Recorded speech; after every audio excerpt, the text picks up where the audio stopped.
Hello everyone, and we just got ourselves a new update. 1.4 is here, and I think this is probably the biggest one yet. So I will quickly go through all of the details, and let me know down in the comments what do you think about this one, but I think this is a pretty big one and it will most likely have a big impact on the game. So we got new cinematic introduction. Okay, it's something new, it's something special. I like these photos. It really makes GT7, I guess, stand out. But I think the most important thing here is the new track and a couple of new cars. So we got 7 new cars.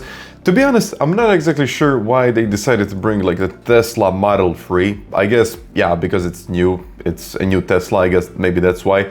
But in general, I'm not a huge fan of this car in the game. It's okay, but it's to be honest, it's not really that special. So we got a couple of these other cars as well. To be honest, I will most likely never use these cars. Oh, actually, this LFA seems like a pretty interesting one.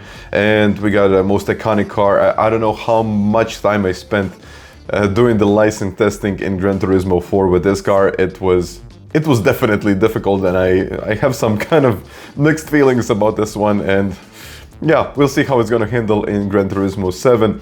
And of course, yeah, we got a couple of other cars. I think this is the star of the show, GT3 RS. We'll see if the next daily race is gonna be only with this car. I think it's most likely it will be, because it's just a new car. They wanna test out the new models. But we got ourselves a new track. So it's Lake Lewis, and there are actually 3 variations of the track. It's Lake Lewis long, short, and tri-oval.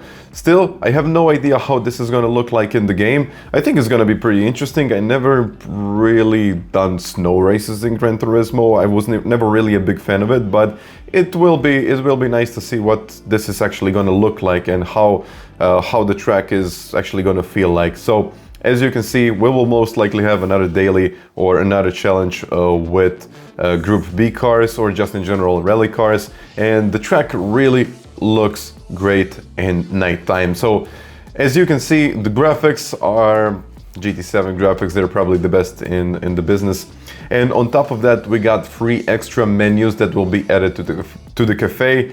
Still, I'm not a huge fan of this. I will most likely just finish it just to get it done. But new events including weekly challenges adds variety and depth to world circuits. So I believe that something like this, I'm not really sure how it's going to be implemented, but I think it's going to bring a little bit more to the game. So it's not only dailies or the things that you would normally do offline. You will have a different mode now. I'm not exactly sure if it's going to be called a different mode, but it's definitely going to bring a variety into the game. But we got the new AI feature. I'm so excited for the new AI. It's what they called it, Sophy 2.0. Sophy 1.0 was extremely quick. I had a really tough time figuring it out. I really had a difficult time, actually fighting the cars, and the Sophy was extremely quick. So new master license events will be added. I'm really looking forward to this. So a new master license. So we don't have licensing anymore, we have master license. So I'm really looking forward to see how this is going to be implemented, and if it's actually going to be really difficult to do. So you can actually master levels now. So it's not going to be like, okay, I'm going to get on the track, it's going to be easy. You will definitely need to be quicker, and you'd really need to get it done. Like, for example, in Gran Turismo 3 and Gran Turismo 4, it was extremely difficult to get the gold. And I'm really hoping that will be something like this, with this edition. Meeting place becomes paddocks.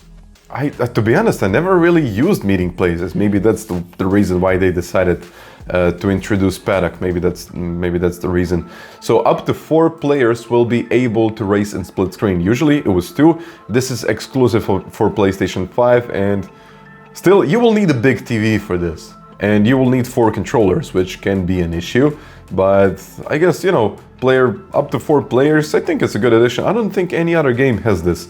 So it's usually about only 2 screens that you can share, and you can see it's kind of split in 2, but this is going to be split in 4. I guess it's going to work, but it's gonna be nice to test it out with friends. So we'll see how it's gonna work out.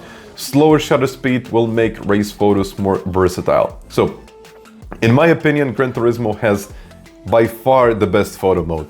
It's ultra realistic. I don't even know how to explain it, and they just wanted to make it even better. And of course we got Polyphonia Digital Tokyo office will join Scapes. So now you can see how the Polyphonia Digital office actually looks like. Of course it's in Japan, and it's gonna be nice to use the Scapes. We'll see how it's gonna work out. And of course we got the new dashboard. So this one seems interesting because the other one was kind of outdated. It was more or less all about Gran Turismo Sport. They just brought on like, it was kind of an upgrade, but this looks much better and it gives you a whole perception of what you're doing. So you got menu books, bonus menus, extra menus, so you can really see your progress with all sorts of these events that are gonna appear. So music rally missions. I'm not exactly sure why music rally is still a part of this, but I guess it's how it works out.